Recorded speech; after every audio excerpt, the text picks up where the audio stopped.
They say the world runs on order. Rules written in blood, enforced by shadows, maintained by fear. The High Table believed this. For centuries, they sat above the chaos, untouchable, watching empires rise and fall beneath their gaze. They controlled the underworld like gods control fate, with absolute certainty that nothing could challenge their throne. They were wrong. Because they forgot something crucial about power: it only exists as long as people believe in it. And the moment one man stops believing, the moment he decides that their rules mean nothing, that's when the whole kingdom begins to crumble. His name was whispered in 1,000 languages, feared in every corner of the criminal world. John Wick, the Baba Yaga, the man who killed his way out of hell and then set it on fire behind him. They thought they'd broken him. Excommunicado. Hunted. Alone. They thought exile would be his grave.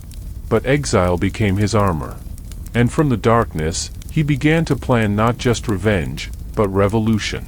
Somewhere in the Moroccan desert, where the sun burns away secrets and the night holds only stars and silence, there was a monastery.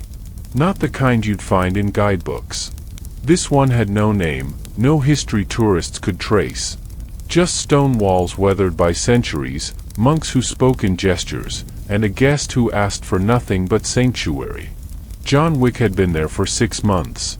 He didn't pray, didn't seek redemption. He just existed. Every morning, he rose before dawn, carried water from the well, trained in the courtyard with movements so precise they looked like meditation. The monks never asked why a man with so much death in his eyes sought peace in such a place. They understood what the world outside didn't. Some men come to the desert not to find God, but to remember who they were before the world told them what to become. But peace is a fragile thing when you're built for war. It came on a Tuesday, a visitor. Not a pilgrim. Not a monk. A courier. Young, nervous, with the kind of fear in his eyes that comes from knowing exactly who you're about to disturb. He approached John in the courtyard, where morning light cut through the arches like golden blades. "Mr. Wick." The voice cracked. "I was told to give this to you. Only to you." John didn't turn immediately. He finished the form he was practicing, a sequence of movements that would have looked beautiful if you didn't know each one was designed to kill. Then, slowly, he faced the courier. By whom? The Bowery King. That name. It hung in the air like smoke from a gun. John took the envelope, black wax seal, unmarked. Inside, a single photograph and a handwritten note. The photo showed a young woman. 18, maybe 19. Dark hair. Eyes that held intelligence and something else, defiance. On the back, 3 words in elegant script: your goddaughter. Helen's wish. The note was brief. They know about her. They're coming. The table wants to erase every connection you ever had. This one included. You have 48 hours. BK. John's hand didn't shake. His face didn't change. But something inside him, something he'd tried to bury beneath ritual and silence, woke up. Not the part that felt. The part that ended things. Tell him I'm coming. The courier nodded, relief flooding his features, and practically ran back to whatever transport brought him. John stood alone in the courtyard, staring at the photograph. Helen had never mentioned a goddaughter.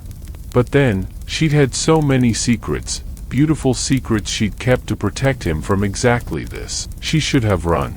Should have screamed. Instead, she straightened her spine, met his eyes with that same defiance from the photograph. What do we do? We. Not you save me. Not I'm helpless. She had Helen's steel in her.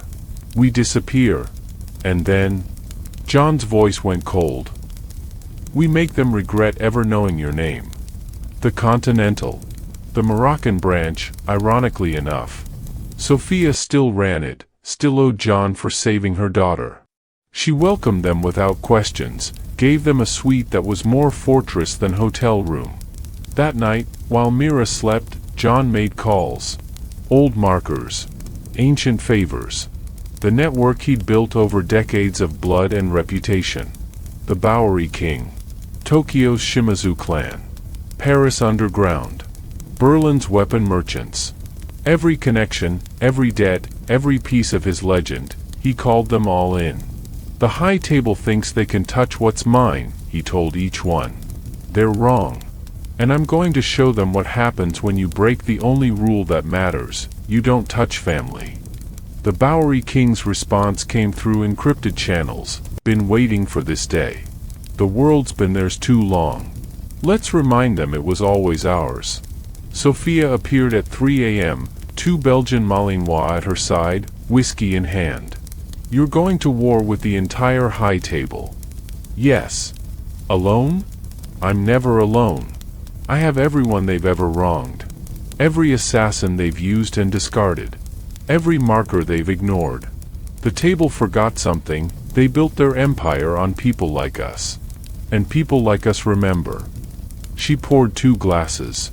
They drank in silence, 2 warriors acknowledging the precipice. When? She asked. The elders gathering. Rome. 3 weeks. They'll all be there. Every table member, every adjudicator, every piece of their machinery. They're celebrating 4 centuries of rule. Sophia smiled. It was not a kind smile. They're celebrating their own funeral. Rome. The Palazzo Sant'Angelo.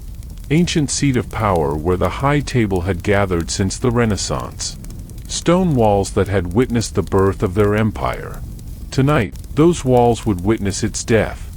John arrived not as a supplicant or an excommunicado, but as something the table had never seen: a revolutionary with an army. They'd expected resistance. They'd tripled security. Swiss guards. Elite contractors. Technology that could detect a mouse's heartbeat. But John hadn't come through the front door. He'd come through history itself: forgotten tunnels, catacombs that predated the palazzo, paths only someone who'd lived in Rome's underworld would know. The Bowery King's people took the communications first. Silence is a weapon when your enemy relies on coordination. Tokyo's Shimazu fighters disabled the outer security with the precision of surgeons. Sophia's team secured the exits. Every piece moved exactly as planned.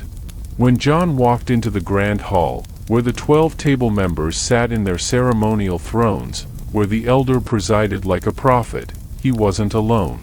Behind him, 100 assassins. Not a kill team. A statement. They sat in silence, watching Paris move around them, the city of lights, unaware that in its shadows, a revolution had been fought and won. Somewhere in Rome, workers were demolishing the Palazzo Sant'Angelo. No plaque would mark what happened there. No history would record the night the table fell. But every assassin alive would know.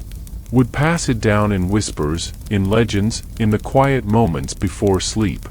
The story of the man who looked at gods and saw only men. Who faced an empire and gave them war instead of obedience. His name was John Wick. And he'd reminded the world of something it had forgotten. The only rule that matters is the one you're willing to die for.